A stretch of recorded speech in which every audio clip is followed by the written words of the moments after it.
Welcome everyone to today's webinar, Presenting Your Best Self to Employers.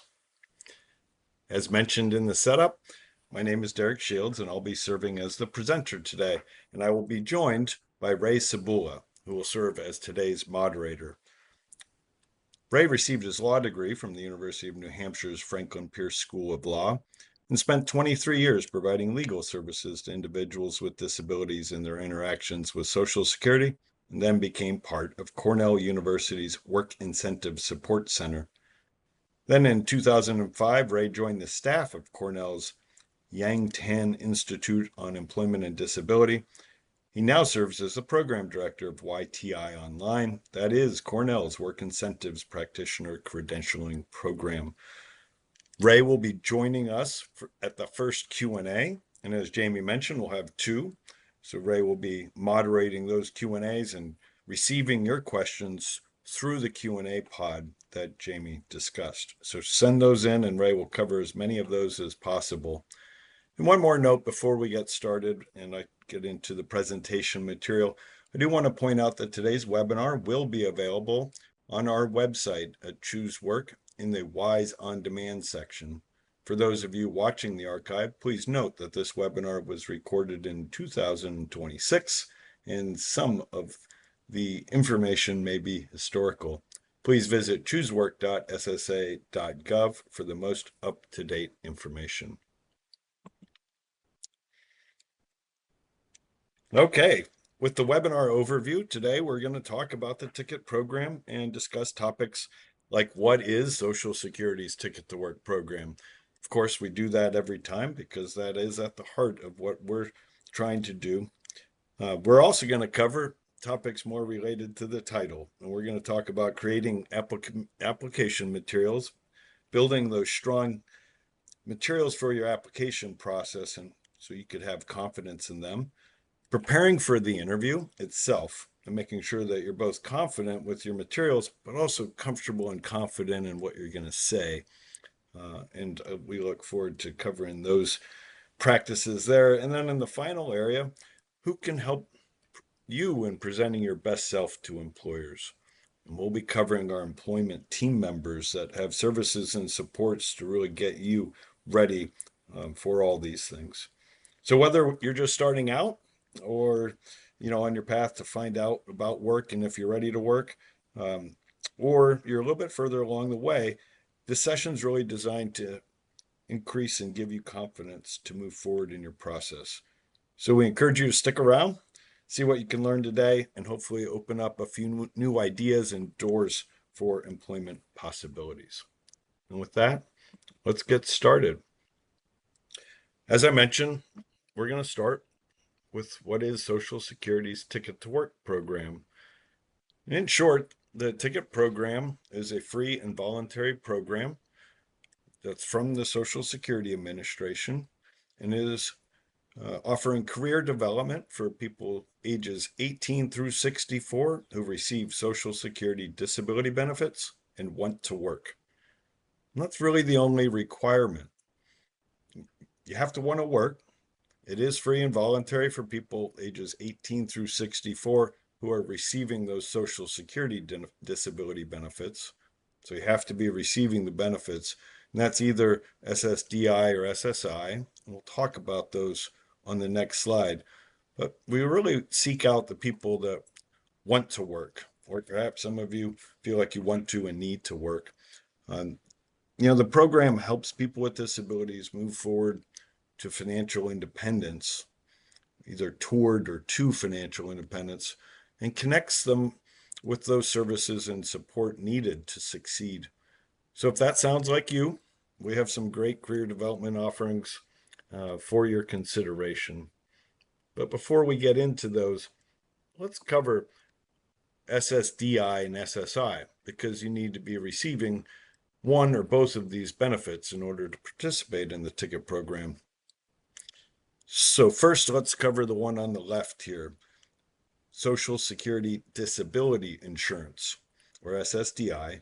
And let's note first that this is an insurance program. What does that mean? Well, it means that people are paid into the insurance program while working.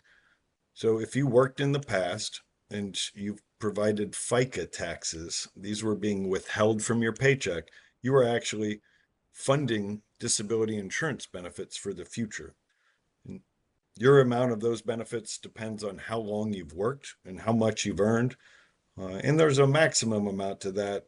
So just know that everybody's work history is different. So everybody's benefit is going to be different. And you need to have a fairly long history to acquire that, sometimes about 10 years to become insured. But those of you that are on SSDI did that, and then you acquired your disability.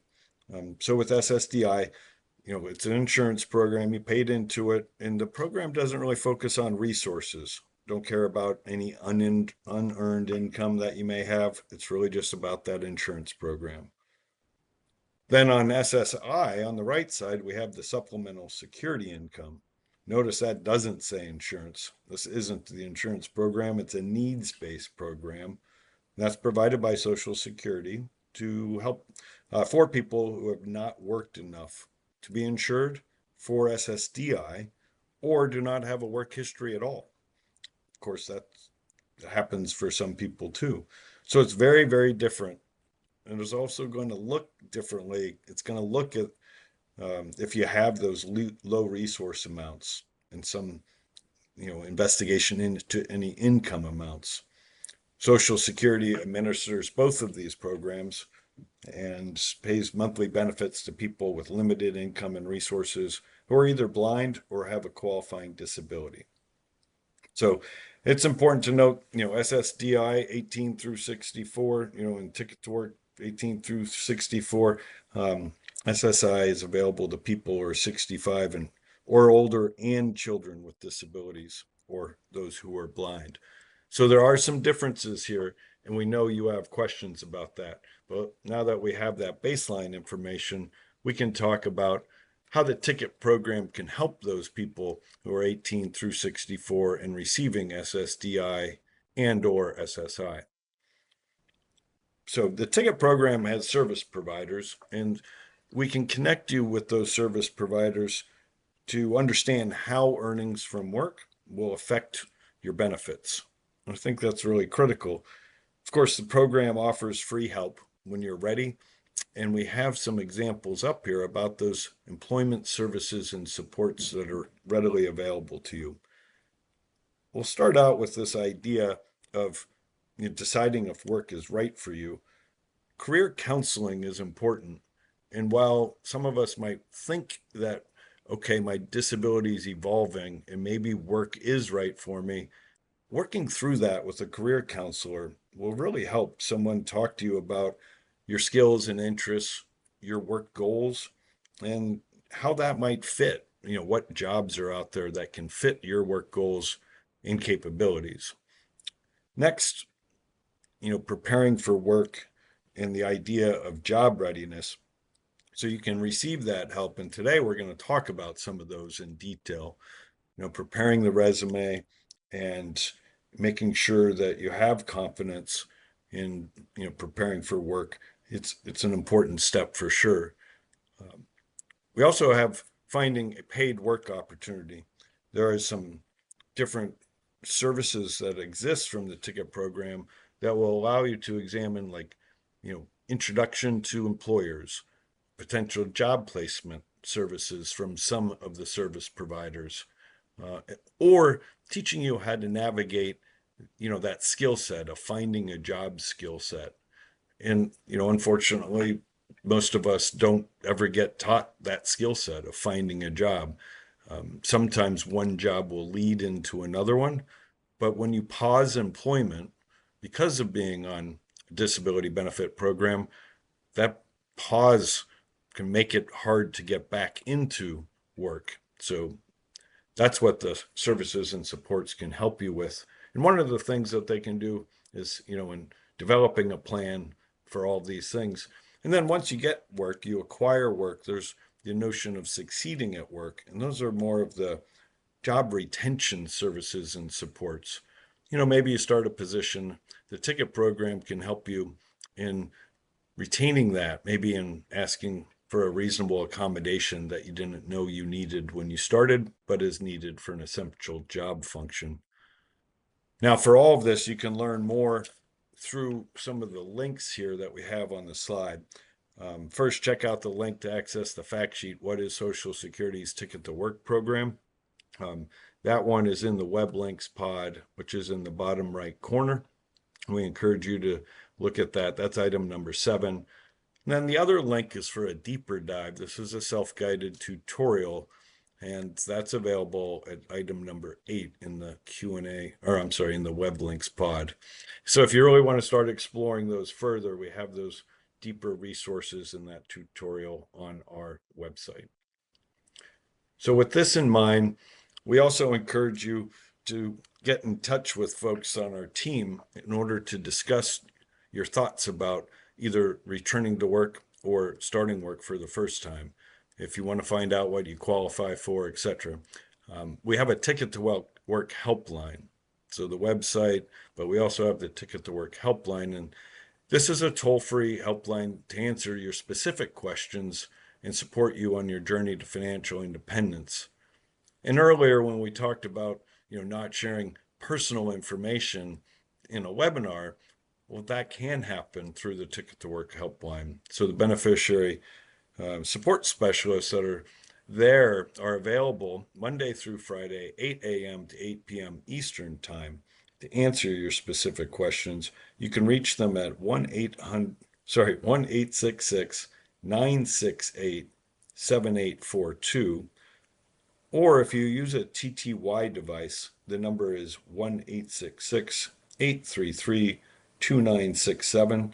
That TTY line is designed for people who are deaf, hard of hearing, or those who have a speech disability and use a text telephone to make and receive calls. So go ahead and reach out. The helpline team is ready to answer your questions and help you connect to that employment team. We will bring this back up before we wrap up today for those of you that weren't quite ready to capture that information. All right, so we talked about what is Social Security's Ticket to Work program, and now we'll turn to the beginning of the next section, which I mentioned earlier, building strong application materials. In doing this, we're really thinking about making that first impression, and that starts with your application itself or the materials that come with it. So in this section, I'm going to dive in and explore how to create a resume that shows your skills and experience. We're going to review developing a strong cover letter, which could also be now submitted through a message in a platform or potentially sent through email. That explains why you're a great fit for the job, and potentially a portfolio, if you might need one, in a portfolio that shows examples of your work or skills. So all of these tools can help employers as they try to understand, in essence, who you are, what you can bring to them in terms of skills and experience, and why they should, in effect, hire you. So let's go over how these materials can be developed in a clear, professional way and kind of be true to you. And I would call this perhaps personal branding. This is your outward identity and how it's going to show up that represents your skills, expertise, and values. And potentially, for some of you, this is really important too, your passions. Sometimes when we have less work experience, you may have other skills and passions that have been developed that are importantly going to influence your work. And this might be what you can bring forward with your strong application materials as well. All right, so we'll start, as I mentioned, with resumes. Now, this is an important part of the application process, and for better or worse, resumes have been around for a long, long time, and it's what employers use as a baseline. They tend to be shorter documents. They tend to be 1 or 2 pages in length, but for those with more work history or for some more professional positions, I say that with air quotes, they could be a little bit longer. They do get broken up into sections like work and education, and They bring along things like skill sets and other things like voluntary work or training and certifications, or degrees, that type of thing. So on this side, we have a variety of ways that resumes can be framed. Um, I think it's important to think of it as a way to show off what you bring to the table. So if you're trying to get an employer's attention, they would see the right match. And if they're looking at a lot of resumes, this is an opportunity for you to kind of get filtered to the top of that. And as of often being the first impression an employer will get of you, it's important to make it clear. It needs to be organized and focused. And that can be hard. So sometimes getting an employment service provider to provide feedback is a great way to figure out, well, is it clear, neat, and focused? It's also a great way to showcase what you're interested in as your career goals and how they can match the company's goals. So you could do that by reading the company website. You could do that by having an informal discussion with an employee at the company to try to figure out, well, where are you all headed and how can I assist? And then you can have your resume reflect that conversation. And in the end, a resume can really help you make that strong impression I discussed and gives you a better chance to explain those strengths and skills you bring. That could allow an opportunity for an interview. When I speak of strengths and skills, I also often speak with young adults around building an asset inventory. And so if you haven't done this in a little while and you're thinking about refreshing your resume and bringing your strengths and skills in there, it would start, let's write them down. And then as we have a draft, think about that. What assets am I bringing to an employer and what are their needs in that department? And that would help you prepare, not only to discuss it in an interview, but potentially, if there's any gaps, help you take steps to close those gaps so you have a strong asset inventory. All right, well, we started to talk about what to include on a resume. Now I'll turn to this list on the slide in front of us that will give the specifics. Of course, contact information comes first. I was with a human resources recruiter last week, and we were both working, and I heard her say, well, why didn't this person provide an email address on the resume? I don't know how to contact them. So, first out of the gate, I would encourage you to include your full name, your telephone number, and an email address. The one thing you want these people to do, if you want to work for them, is allow them to reach you. And they want to do that in a way that suits them. So if you apply online, they might message you back online. But if they have flexibility in their position, meaning they're a remote worker, they might say, I want to call or I want to email. So make sure you include those things. And if you have one, you can consider other things like your LinkedIn profile, or if you have an online portfolio, like a professional blog, you can include those things too, if applicable. Now, they're not required, but feel free to do that. I think employers like that. It shows kind of part of your brand. Next is work history. This is where you list your previous jobs. We recommend starting with the most recent one and then reverse chronological order to the last, the furthest one in the past, and put in the company name and your title and the dates you worked there.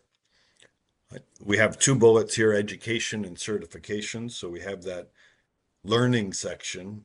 If you went to any schools, this could range for some of you to from a high school diploma to some vo-tech or community college work, or maybe some have a university or college degree. You just put in there the education or certification work that you have. And, if you were a technician, let's say in a medical field, and you got a radiology technician certification, that's really important. You worked hard for that, be proud of it and include that. In the next section, we have tasks or goals met. I think for this, it's important to, if you can, to tell the story. Employers really like to know what you did on the job, the tasks, And if you can describe that with some data of some sort, what was the impact? For example, I was a customer service associate. It was one of my first jobs. I held the position for about 3 years, and I would answer in that first year around 500 inbound calls per week. I was an inside salesperson, you could say. And I had a 98.7% proficiency. And for that, I received the President's Quality Award. And that was a big deal for the company I worked with.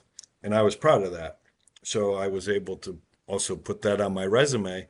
And when I interviewed for another position, that stood out. And they asked me about that. And I was able to tell my story there. So that I would encourage you to figure out, well, what's your story and how can you use some data or goals or tasks to share there? And then we have volunteer work or other useful job related skills. And here's where some people might not have a solid work history because of a pause of employment, but you might be doing some volunteer work or you might have job related skills that were developed through other hobbies, maybe some technical skills or some writing skills. So I would encourage you to think of that asset inventory again and use volunteer work or job related skills developed somewhere else and detail that here. This is where you can connect potentially your passions to your skills development to your story. And in the end, the awards and honors. I mentioned the President's Quality Award. That was one that was important to me. I think this is where you can showcase sometimes when external folks recognize you, that how that becomes part of your identity. So if you were recognized by others, be proud of that and know that this is a competition for employment. And if others are putting this content there, we want you to be able to brag a bit about your accomplishments too. All right, so I've covered some areas there for creating the resume and what elements. Now let's look for some tips on writing the resume. Here it starts out with make your contact information stand out. And so use that large, clear font. There are templates that are out there. Select one that's going to have some, the size of the font and the bold, and also using a professional email address. I see some funny email addresses and they do make me chuckle, but then it makes me wonder, well, is this person going to be right for this type of business or this employer? So make sure it's a professional one and perhaps keep one for your personal and one for your professional. Tailor your resume for specific jobs. This is a key tactic because employers are looking at, well, does this person just sending their resume to 1,000 places, or are they really spending time thinking about how they match up with their skills and experiences in the essential job functions or sector that that employer resides in? We'll talk about that a little bit with the match with the employment team, helping you with that a little bit later. Also, listing information in order of importance. People do read from the top to the bottom. And if you only have a few minutes of time, maybe the person isn't even going to read the entire resume. How do we make sure we have our lead right at the top? So, as a colleague says, it's not buried. And on your resume, if one of the most important things you accomplished it starts at the top of page 2, the person reading it might not get there. So think about that. And if you need feedback on what matters most, ask a friend or a family member or a service provider for some feedback on that. And the last one here, make your resume friendly for applicant tracking systems. And this is really important because many employers now are using technology applicant tracking systems. And we have a link here to some ideas of how to do that in the web links pod at item number 9. The one thing I'd tell you on all these ideas is you could go out and do a Google search and watch some YouTube videos on these things and get great ideas in much more detail than the time we have today. On this one, it's really thinking about keywords. The applicant tracking systems are going to filter through resumes looking for certain levels of experience, certain types of skill sets, certain types of passion that drives up through the resume. And that comes through keywords. So look at a position description, figure out what the keywords are, and then find your experiences, skills, and other assets and use those keywords to get filtered in rather than filtered out. All right, now that we've done those tips and covered the resume from a few angles, we're going to switch over to cover letters. Remember, we're going to talk about cover letters and then a note on portfolios, and then we'll get to our Q&A. So got about 7 minutes of this, and then we'll have Ray come in. So submit those questions, please. All right, cover letters. What is a cover letter? If you're not familiar, they help introduce you and persuade an employer to look at your application further. So it's the first piece. Maybe it's sent through a message in a platform. Maybe it's an actual mailed letter. Maybe it's an emailed note. But it allows for someone to be intrigued and to pause and say, I want to see more. I want to see that resume. While some employers require such a letter, it's important to know that not all do. And if it's optional, we recommend still sending one. It's a way to, if you have a one-page resume, it's a way to tell more of your story outside of that one page. So it might bring up your passions. It might bring a sense of your personality through, which is really hard to do in a resume. So it could set you apart from others, and those others are other candidates, and you are competing with them. So bring your story in, make a stronger case that you're the right fit. Now, to do that, it might sound easy to do, but it might not be that easy for some of us to do. So we include some tips here. We have 4 of them. Start out by researching. And the more research you do, we'll find out if this is the right match and how you can align your skill sets. And I recommend finding the company's values. The mission, vision, and values of a company or an organization are normally on a website. And the people responsible for the employment at that organization, whether it's a large company or it's a local employer, they want to align with the values because the values connect to the culture, and that culture drives organizational performance. So research the values and find out your alignment and how you can best support them. And you can talk about that in the cover letter. Now, again, just like the resume should get personalized for each job, so should the cover letter. It's possible that you could develop, if you're going after 4 or 5 different types of positions, 4 or 5 different cover letters and 4 or 5 different resumes for those different types of positions, and then just customize them a little bit more for each submission. That would help you save time. You could say, I'm going to start with that radiology technician starter resume and cover letter, and then just customize it for each medical office that you're applying to. And the third one here, address the hiring manager. So try to put in a person's name or dear hiring manager if it's not available, but really personalizing it will let them know you're spending time you care. And then emphasizing that asset inventory, your skills and experiences, whether they came from work or volunteer positions or from your hobbies, and how they can align and support. If you're a creative person and you're bringing that to someone, it would be important for them to know the creativity and where it came from. And it doesn't have to be paid work. If you're a blogger, if you're an Instagrammer, and you have some creative things, then you can share that too through a cover letter. Well, what to include in that cover letter? We have the contact information, who you're sending it to, the recipient, and then that idea of the introduction of yourself. I mentioned how to craft this, and you could do that with some writing tools assistance. You could do that through drafting and getting feedback from a family member or a service provider.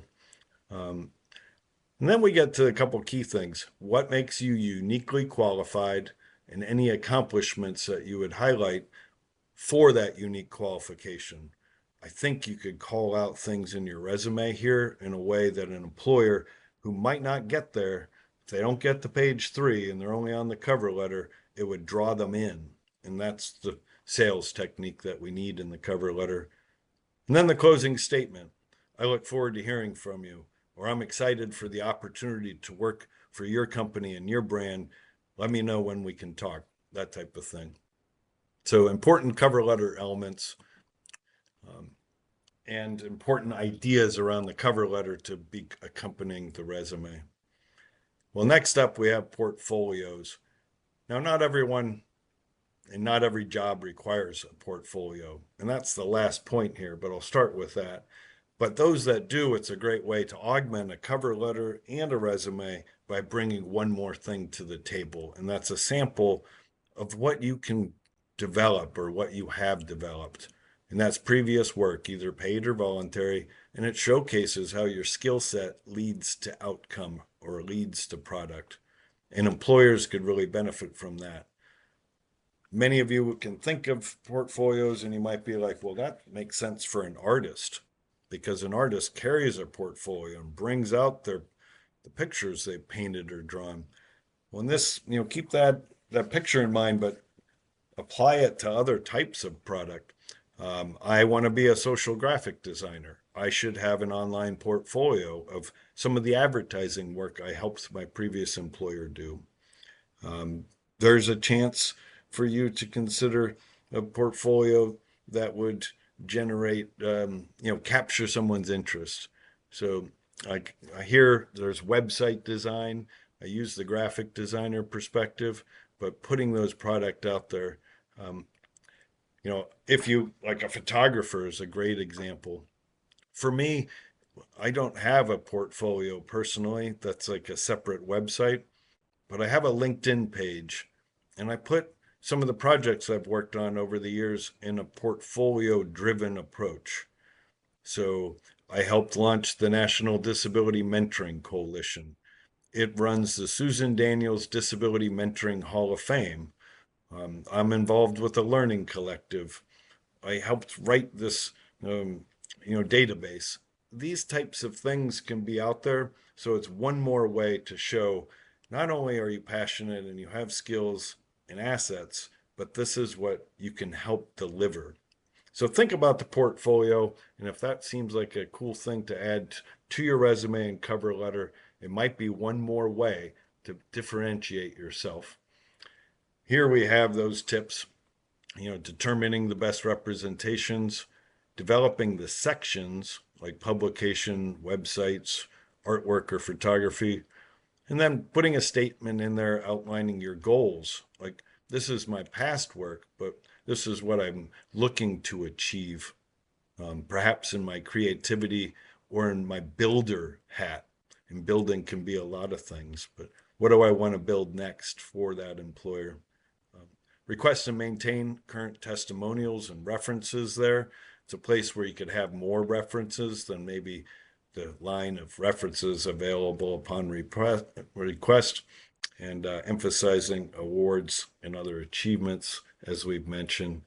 And importantly, put your email and, if you're comfortable, links to your social network so they can see how you engage with others around the topics of your interest.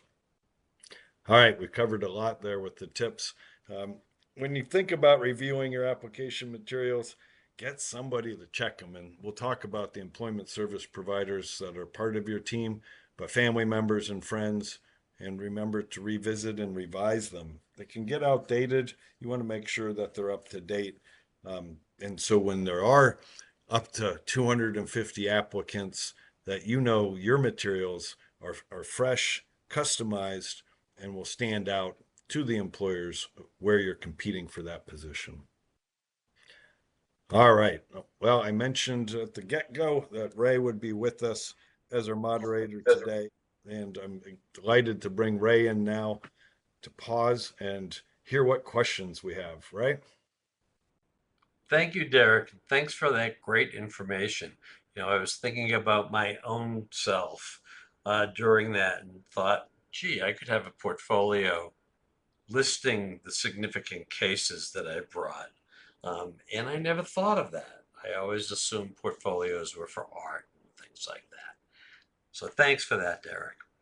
We have lots of good questions uh, coming at this resume writing from very different positions in life. And the first one was, what if I don't have prior work experience to put on a resume? Thanks, Ray. This is Derek. Yeah, it's a really good question. And there are a couple different groups that ask this question of me frequently. So appreciate that too. Young people, young adults transitioning from school to work frequently don't have much work experience, if any. And then we have others that have been in the disability benefit program for a while who haven't worked in a long time. I think the idea of paid work has um, kind of become overly rated in terms of how we talk about our skill sets and our experiences that are of value to organizations and employers. So the first need is to open up the mindset away from only paid work matters to my asset inventory comes from a lot of things. So if we're looking at, well, am I a good organizer? What are my organizational skills? And I've been running the household's food system, meaning what food do we need for the week or a couple weeks? How do I order create a shopping list? How do I get the food in and how is it organized and ready and delivered to the people that I live with so we all eat? Well, there's a lot of great organizational skills there. It doesn't have to come from, I was a technical analyst at this employer and I used project management software to be a great organizer. And I think this is perhaps a simple example, but I'm trying to open up the mindset that volunteer work, projects at school, internships, um, all of these things relay over how we developed excellent skills through a variety of experiences. So this demonstrates what we want to get to. That's the potential. So, um, when I grew up, I grew up, my dad liked trains. And so I became a little bit of a train kind of set kid. Well, maybe you grew up and you worked with your dad on cars and you got in a kind of an interest in the mechanics field from that and you do have skills but that weren't paid work. Tell that story somehow, or the time management through projects. There's a lot of different ways you could go with that one too. A lot of us have babysitting experience. um, you could leverage that too as a skill set development. Just think of how you develop the skills, where they came from, and then work on how you share the story. Don't get too focused on just the prior paid work experience. That could be limiting for too many. Okay, thank you, Derek. Um, it's a related question, but could you get a little more specific on what happens to a work gap that many of our folks are experiencing because of their disability? Yeah, thanks, Ray. This is Derek again. Yeah, that is a personal choice. Like if I had a gap in employment because of a disabling condition, you have a choice to make. And I think talking with your influencers, friends or family members, hopefully counselors from employment service providers, you'll feel what your comfort level it is in talking about that. If it's helpful, you can look at the things that you've been doing while unemployed. So if you've been volunteering, if you do something at a church or a synagogue as a volunteer, then these aren't experience gaps. And what we're looking at on that resume isn't a paid work gap because you've replaced that with an experience or performance activity. So we need to do an asset inventory and an experience inventory. And again, that would shift us away from that work gap. So in my life, we had 3 kids, and we were in a house that for a while we had one person working and one person not working. And that employment gap could have been explained as, oh, I raised kids. And, that was a privilege that was had. Or it could be explained as, I raised 3 kids and that was the hardest job I ever had. And here are all the amazing skill sets that I got out of that. So I bring them up as a couple different ways. Think about it as an experience inventory, less of a stoppage of work inventory. And that might position you to a better mindset for a position of confidence. And that's what we're looking for. Telling your story with more confidence in a comfortable way that the employer doesn't hear that, oh, I'm not sure how I can help you. But we get to the point about, because of these skills, I can help you in that job. Hope that helps, Ray. Yeah, Derek, thank you. That helped a lot. I want to switch off to the ticket to work right now. I've never had a job. Can the ticket program help me? Thanks, Ray. This is Derek again. Yes, the ticket program can definitely help somebody who hasn't worked before. Um, well, let's say in a paid job before. I'm a believer that a lot of people have had these experiences and that it brings skill sets to employers. But if somebody has never had paid work, the program is designed to help you too. And in fact, we encourage you to explore work. One of the things that a lot of us want to do is be able to work. And if you've been on the benefit, uh, one of the or both of the benefit programs, and you haven't had that, then that's kind of not where you want to be.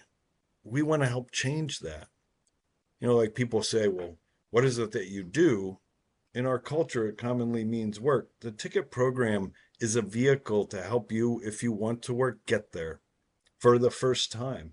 So you'll have access to professionals through the employment service provider team to navigate that. And it might seem challenging today, but we know of thousands of people that have been there at this point and decided that I'm going to do this, and that turn that challenge into a supported plan that gets you to be more confident when approaching employers.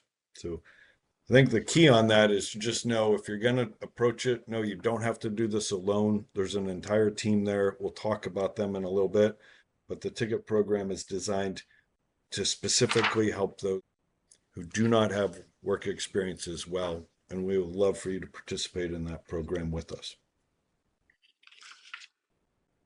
Okay, Derek, thank you. We are at time to turn back to the presentation, so I'm turning it over to you.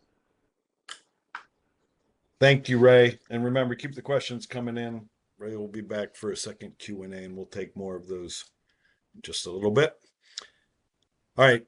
I mentioned we do resumes and cover letters. I also talked about preparing for the interview. That's this section. And then we'll talk about the employment team and those that can help present your best self to employers. And then Ray will be back. All right. So preparing for an interview.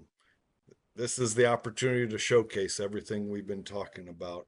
The paper resume, or paper or digital resume, with the cover letter, and maybe that portfolio gets you in the door. And now this is the opportunity to showcase your qualifications and perhaps your enthusiasm. And we'll review some tips on how to prepare now, and to make that positive impression in the interview. All right, so the first section here we'll talk about, maybe to no surprises, once again, we have research leading off. So researching the company is critical. And when we say company, that's kind of a broad term. So it could be a company, but it could also be another organization, a nonprofit organization, or a university. But researching that organization or company is key. And we mentioned it before, but here we're talking about that step for preparing because it shows your genuine interest in the position, yes, but really in the broader objectives of that employer. So we think about their mission, vision, and values that I mentioned before. What have they achieved? And do they have reports of some level of achievement? Now, that could be a large employer saying they reached a certain value for their customers. They served so many customers. And in a local area, that could be, I have a cleaning company and I have in 2025 a 4.8 Google star rating, and I served 500 clients. And, congratulations to that small business cleaning company for having such an excellent Google rating and achieving the most ever served customers. So that's the type of thing that you would want to know. You would also like to be able to try to figure out what challenges they've had, because in the end, employers are really looking for talent to help them solve the challenges they're facing today and the challenges that are coming tomorrow. So that can inform a lot of the things that you would talk about. So what do you know about the company? Why do you want to work for us? And what can you bring to this company? So the research should really be framed around those big three questions. And if you're not sure about them, again, we recommend talking to people, and you can do that with your close friends and family, of course, but with the service providers, or maybe you could do some research online. What are people talking about with those three questions? Is there something in the news, not just on their website?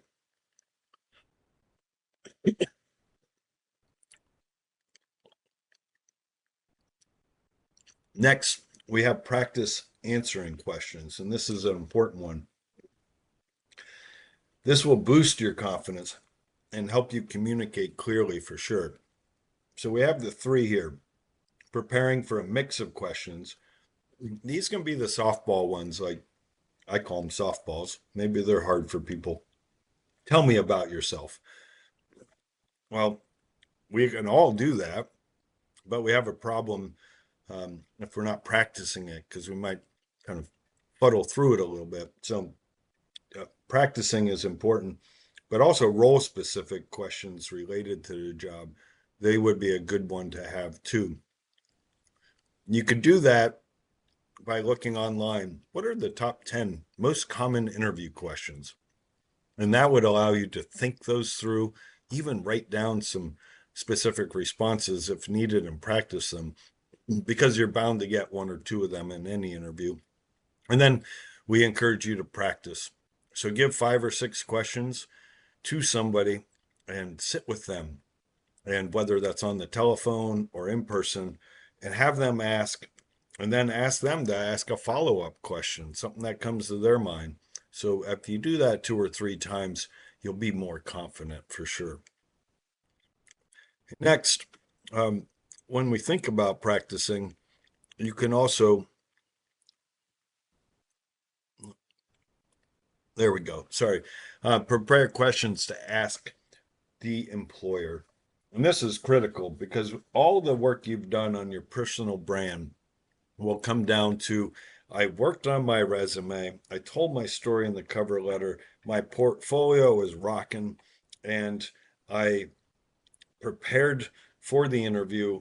Now I'm here, and the last thing that that employer will say is, and what questions do you have of us? And most employers are looking for how you react. It could be a nervous position, of course, but we encourage you to have at least one, if not 2 questions ready to go. We have examples here. What is a typical day or a week like?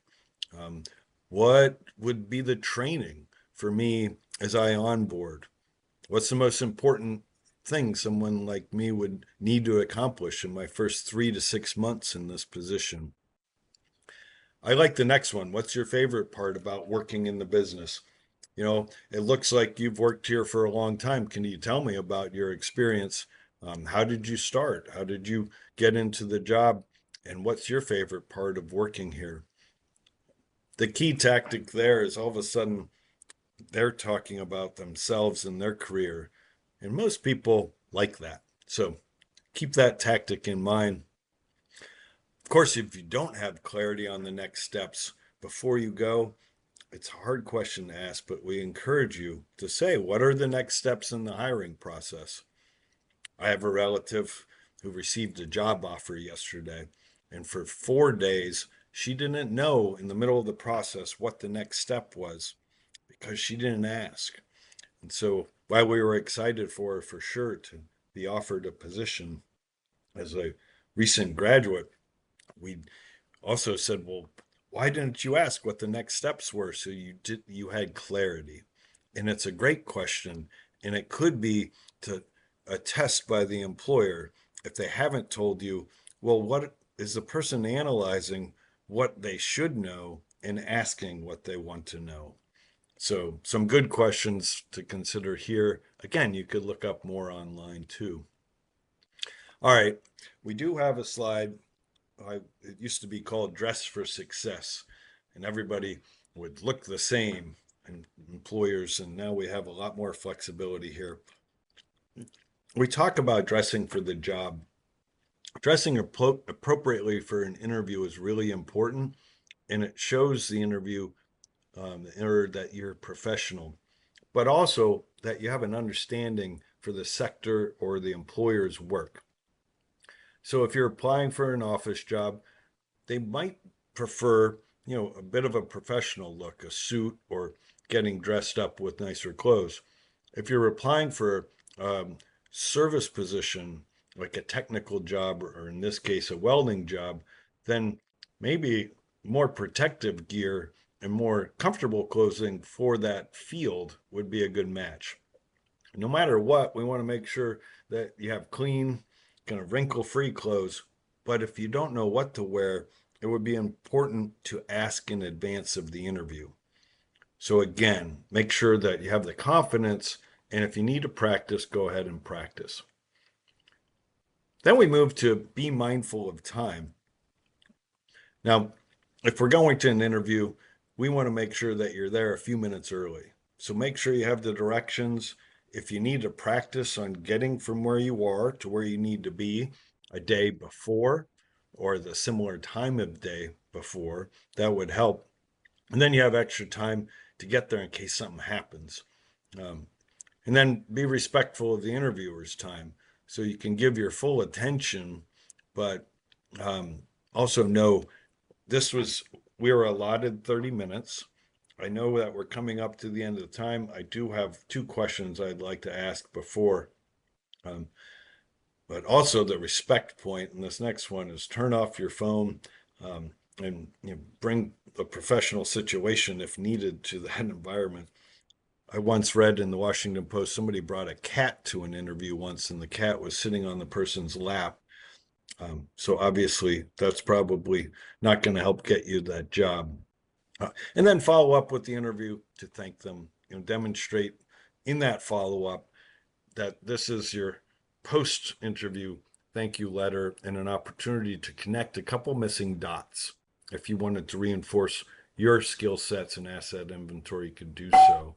And reinforce if you have an updated portfolio, you can send them that too. With any of your recent achievements, you can point to those. So, one more way to compete for that position. Speaking of somebody that competed for a position, we have Walter's success story. And as Ray says, we always love sharing our success stories here. Walter created, I'm sorry, let's talk about Walter here and his success that he created for himself through the Ticket to Work program. Walter was born with a developmental disability. He was living in upstate New York, and he had to work really hard to acquire his skills. He began receiving supplemental security income, SSI, but like everyone else, Walter dreamed of living independently and buying a house, and he decided to set himself a goal to find work and earn an income. So when he transitioned out of high school, he was referred by a high school guidance counselor to a local employment network, and that's where he found the help to get him those skills to reach his goals. And the great news is that Walter created an individual work plan, what we call an IWP, with his employment counselor, career counselor. And in that, he identified both short and long-term goals. He set first a goal to improve his soft skills, including things like professionalism, dress, timeliness, and the ability to follow directions, and of course, communicate about all these things. And after working on those, he was able to take on more hours and gain new responsibilities. That allowed him to start at Ithaca College. And after a few years of gaining those responsibilities, he applied for and received a permanent position as a custodian with his dream employer, Cornell University. And so, with that, Walter said, for me, work is not about the just about the paycheck. It's about the other things that go with the job. I like being part of the Cornell community.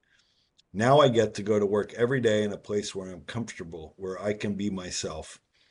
So that's fantastic. So congrats to Walter, and thank you for showing us how employment networks can help individuals with both soft skills, things like preparing for interviews, job readiness, and of course, employment success. All right, with that, let's dive into those service providers and the other, employment networks and other service providers that can help you present your best self to employers. So, as we've been talking about, there are people out there that can help you. And while I hope some of these ideas have got you taking some notes and you'll watch the replay of this WISE webinar to reinforce some of the ideas that you may take away, we also have a team out there who can help you. While you're thinking about returning to work or maybe a career change and restarting work, you are going to have questions and need follow-up support. So connecting with the ticket program service provider can definitely help you develop achievable goals and establish, that individual work plan will do that and establish a path to find and maintain employment in that career field. The service providers can even help you identify the type of job or career you might enjoy, and any of those skills or experiences you have and you're trying to refresh or develop the asset inventory, they can figure out how to transfer those from what you've done to what the employer is looking for. And that's an amazing talent that employment networks and other service providers have, which some of us aren't trained in. So when thinking about how do I make my asset inventory, the ticket program service providers are fantastic at doing that. And let's look at two of them today in a little bit more detail. I've been mentioning employment networks, and they're available through the Ticket to Work program. And we also have vocational rehabilitation agencies that are in each state. Both of these service providers specialize in helping eligible people with disabilities explore work. What does that mean? The options that are available for employment, the way to connect with employers and businesses, and how to navigate the rules around disability benefits. Really, three key areas that both ENs and VRs, that's what we call them, employment networks and vocational rehabilitation agencies do. So these two are the core anchors of your employment team. If you want to participate in Ticket to Work, they can offer the guidance, the specific resources, and importantly, the encouragement. Sometimes we know the journey to financial independence through employment can be tough, and getting that employment team with you and your broader team around you is going to help you. So let's take a closer look now at the employment networks. I mentioned them. ENs are a public or private organization that has a written agreement with the Social Security Administration to provide free employment support services to people who are eligible for the ticket program. Remember eligibility, receiving SSDI and or SSI, ages 18 through 64, and wants to work. So these ENs are available to do that, and Social Security wants them to do that. Now, there are some state public workforce systems that are ENs too. We call those American Job Centers. They're all across the country. Those are a subset of ENs called workforce ENs. So they're available to assist you as well. Now, ENs do operate nationwide, but their services vary. And some can focus on a specific zip code area or a region, or others can be national in nature. So it's really up to you to find an employment network that's either local or regional, or if you prefer for virtual services, then you can also get a national one. So it's really, that flexibility and choice is yours. We encourage you to make that choice. Now, on this side, what are the specific services and supports? Um, they're quite broad, and we've grouped them up into important areas. But the employment networks that are in the program operating service providers are excellent in a variety of areas. We call those services and supports, and they're all designed to help you on your path to financial independence. So, each person needs different help. Most of us need assistance with work goals. Like we might think we know how to communicate our work goals. Well, they're going to help ensure that you're confident with your work goals, and they're going to create short, mid, and long-term goals for you. And they're going to help put a time frame on those goals. So we're going to develop those soft skills in 3 weeks. And then in 2 months, we're going to have the resume and the cover letters worked on, and we're going to be practicing interviews. And then in 6 months, we're going to have applied and be doing interviews, and we're going to be looking to start work. Great opportunity to work with an EN on that. All the things I mentioned around resume development and strengthening, they're ready to assist. They do cover letters, they can help with the portfolio, practicing the interviews, they're prepared to do that. And then the last two we haven't talked too much about, but requesting reasonable accommodations. If your disability is apparent and you know that the essential tasks or job functions will require reasonable accommodation, the service provider will help you in determining when you want to talk to the employer about that. Or if you have a non-apparent disability, the service provider, EN, will talk to you about, if you want to disclose when and how you would request that reasonable accommodation. And last, the service provider or EN could connect you with benefits counseling. Some ENs have benefits counseling right through their own services. Others would need to tell you, okay, you're going to begin work. You have a job offer. Let's bring in a benefits counselor, and they would refer you to one as part of your employment team too. So great services there. All right, those are the ENs. And as I mentioned, we also have the state vocational rehabilitation agencies, the VRs. They're another valuable resource for people pursuing employment. These agencies offer in-house planning and kind of one-stop services that are a really great fit. And they're quite broad in coverage too. Like if you're launching a business or if you're just looking to restart and need some new training or education, it could be all across the board. So I, I think looking at VR in terms of education and training goals is really important. If you think about that, like I have a new work goal, but most employers require an associate's degree for that. Well, that associate's degree is something that vocational rehabilitation could help me with and pay for. Let me research that through the state VR agency. So really, long-term vocational rehabilitation or really in-depth training or education is available through the state VR agency, and we would encourage you to think about them as part of your employment team too.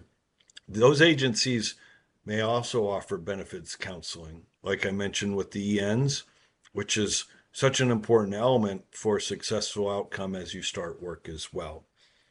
So let's look at some specific ways here that VR agencies um, can help you.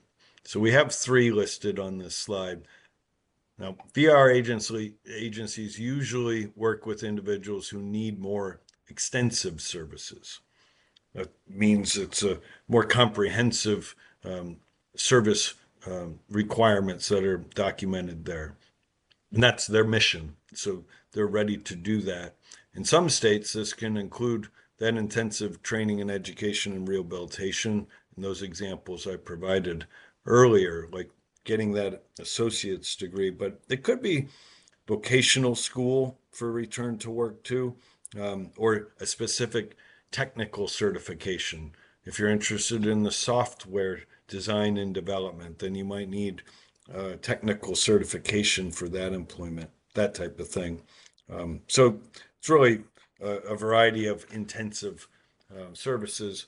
They may also provide those other things that we need, like career counseling, job placement assistance, as well as counseling from the benefits perspective. Similarities between ENs and VRs there. Your employment team can go in different directions for you. I think what you need to do is explore which one's right for you, but understanding that they can work with individuals who need more significant services is of great value. Now, we mentioned ENs and VRs. We mentioned workforce ENs too. Um, what we want to do is encourage you, if you're thinking about how to tap into your employment team, is to reach out to find a service provider for you to talk to. And we have a couple options here. Um, you can um, find one that's a good fit. To get started, you can go online, if you like to search on your own, to our Find Help page. That Find Help page is at our Choose Work website, and it allows you to look up providers driven by zip code if you prefer somebody that's local. If you don't, you could look at national or more regional. You can also look at the services that are offered. If there's something specific that you're looking for, like pre-employment services, you're looking for, the resume support, the interview prep. If you're looking for job placement services, I would like to find employers. Can you help me find them?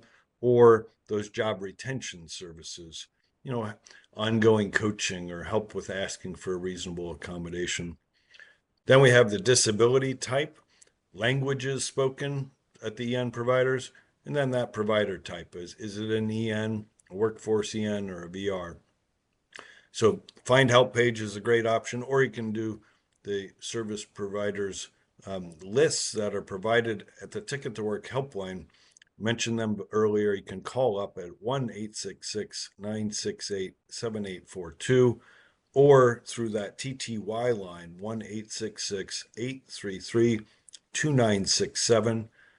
The Ticket to Work helpline staff will do some intake questions, verifying your eligibility. And then they'll talk to you. If you say, I'm looking for an EN or a VR, I'm looking for a service provider because I want to explore assigning my ticket and trying to make my work plan and try to go to work. They'll ask you some questions. They'll generate a list of service providers based on your answers to those questions. And then you could reach out to those ENs or VRs and have a conversation. You can ask them, well, this is what I'm looking to do. And then, in effect, you're interviewing them. And those ENs and VRs are going to answer your questions. And if it's a great match, then you assign your ticket. That means that EN or VR is working with you. And then you get down into those next steps. So that's what we want to get you from here to there. And how do you make that first step? The choice is yours. You could use the Find Help page at our Choose Work website, or Monday through Friday, 8 a.m. to 8 p.m. Eastern Time. call the Ticket to Work helpline. The team is ready to help. Well, I think we are at our second Q&A. And so I'm going to ask Ray to come back in and we'll see what questions have come in. Okay, thank you, Derek. We have a couple of questions that I need to respond to from the last time.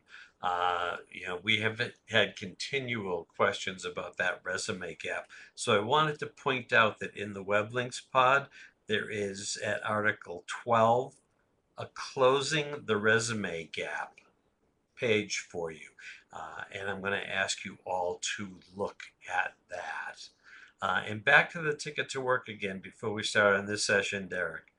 Do I need to have a physical copy of my Ticket to Work to get involved?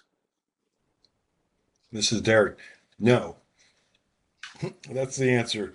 Um, it sounds like, as a ticket holder, there would be a ticket like you need to go on a amusement park ride or something. You don't need that. Your eligibility, you can call the Ticket to Work helpline. They can verify your eligibility. And with that, you can reach out to an employment network, tell them who you are, and then, they'll be able to check on that. But you don't actually need a ticket that someone mailed to you that you have to show somebody. The program's really flexible that way. Okay, thank you. Our next question is, how do I know if I need an EN or VR? This is Derek. Thanks, Ray. Yeah, it's a good question. I don't know if I communicated that really clearly.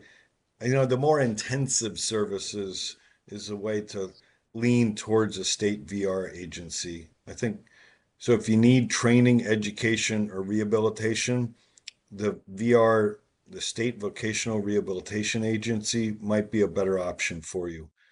Again, employment networks aren't necessarily designed to do some of those longer term training or rehabilitation tasks.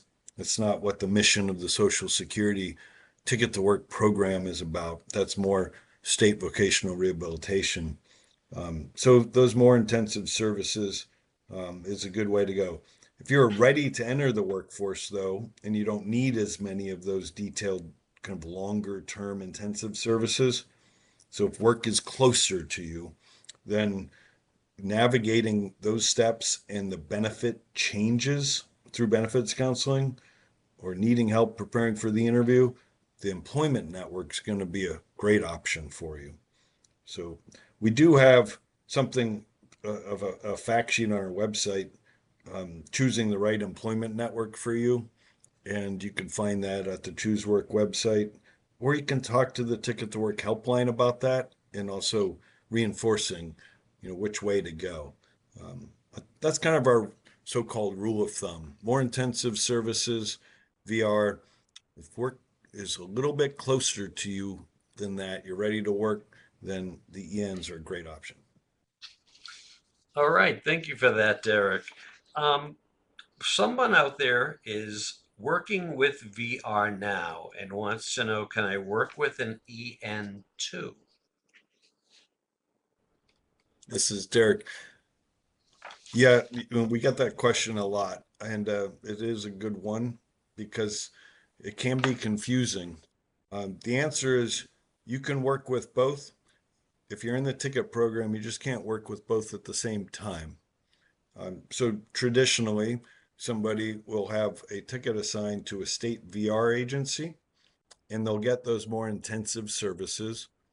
And then the VR services will close.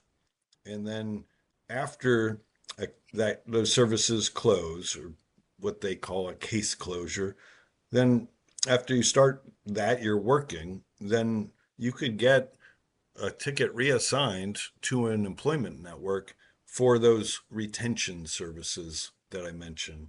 Maybe you need a job coach or you need some assistance to maintain employment to increase your earnings over time. That's when you would want the EN to come in.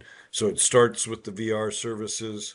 You successfully transition out from those intensive services, you start working, and then the EN could come in for that a continued or consecutive service, not at the same time. They call that Partnership Plus. Some states have formal agreements in place between their vocational rehabilitation agencies and the employment networks, but they don't need to be in place. You can do both. And in fact, if you're working with the VR, it sounds like a great way to go. There's no cost to you. And if you like the service providers you're working with, that employment team, it's like scaffolding around you. It supports through services, can stay through the EN, not just the VR, for a longer time to help you with your successful career.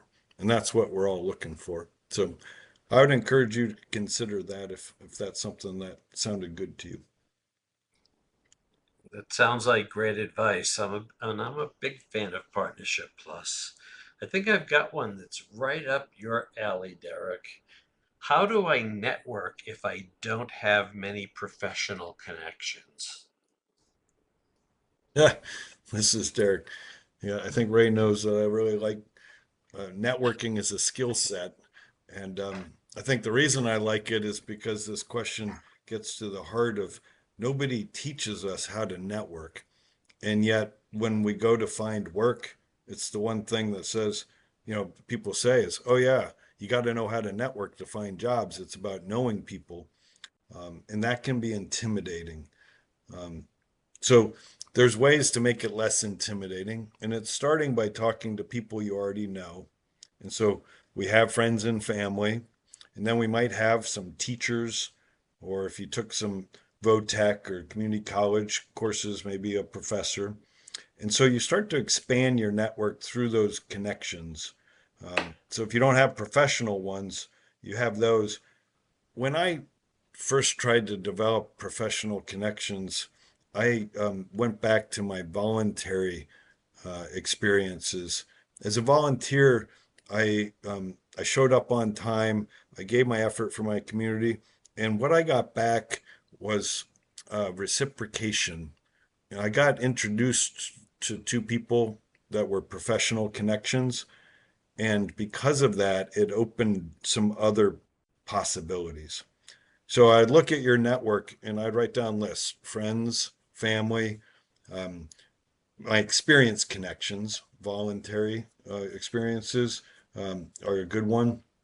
And then also think about where you're trying to go. What's my goal? So if I want to get a job in sales and marketing, um, do any of those people I just wrote down have relationships so I could have an informal 20 or 30-minute phone call or Zoom like chat with someone they know who's in sales and marketing? Well, that would expand my professional network with two connections, maybe. So I encourage you to do that. Um, I think when you think about that, it's also hard because when we get outside of people we know, then we become vulnerable. And so I'll challenge you to become more vulnerable in asking for people's time and making connections with people you haven't met yet. Those weakest connections are most likely to open the most opportunities for you. So think about that. The newest, weakest connections are most likely to lead you to the best employment opportunities. Okay, thank you for that, Derek. I was right. You were the man for that one. The last question I want to do, and I know I'm stealing time, is somebody has a really interesting question. This is great advice for in-person interviews, but how do I make a good first impression over the phone or over Zoom? This is Derek again. That's a really good question. And a lot of employers, of course, are doing this. So it's harder to do that if you're a people person, like to make that connection through a phone or through like a video platform like Zoom. I think when you're in the job search mode, it's important that you, whenever you pick up the phone, you are acting like that is an employer calling. And if it's your mom or dad, that's fine. But instead of saying, hey, answering the phone, um, hello, this is Derek. Um, it starts out in a professional way. We also want to be in spaces and places where it's quieter so we aren't interrupted. If we answer the phone, hello, this is Derek, and it's noisy in the background, then maybe we're missing our opportunity for a good initial impression, and that's what we want. So if you're in the interview, hunting for job mode, think about that. For video platforms, think about where you're set up to do that for internet connection quality. For your background, I'd encourage you to practice using a blurred background screen. I'd also encourage you to practice all these things with friends or family so you can get feedback. How does it look? How do I sound? What do you recommend? Commonly, people won't be in the center of their video image, so we will give them a tip to change the angle, these types of things. I hope those help. Again, you could ask that question through on Google and you get some good advice out there too. Yeah. I think that advice was very good, Derek. And thank you for taking the questions. I'm going to bring us on home now. Thanks, How to Ray. get, yeah, how to get started. There is seriously no wrong door. All of those team members, the employment networks, and the benefits planners and the VR agencies will help you get to the right place if you call any one of them directly. But the most direct way to do it is give the Ticket to Work helpline a call. You're talking to somebody with no obligation, somebody who's not going to take you for the long run through this preparation, but are going to get you to one of those team members. That Ticket to Work helpline is 1-866 968 7842. And for TTY users, 1-866 833 2967. The website is very good. It's easy to use, it's very intuitive, and you can find that website at choosework.ssa.gov, another place where you can do some hunting and exploring without any obligation. Or use the Find Help tool that Derek was discussing at chooseworkssa.gov/find help. I think I'm on that site several times a week trying to help folks get in contact with some of their local providers. And how to connect. Visit the Choose Work contact page to find us on social media and subscribe to blog and email updates.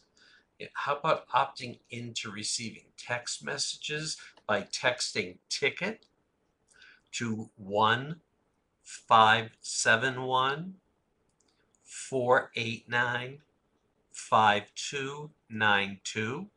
Remember that standard messaging rates may apply. You can opt out at any time. And then email us at tickettowork@ssa.gov, and somebody will be in contact with you.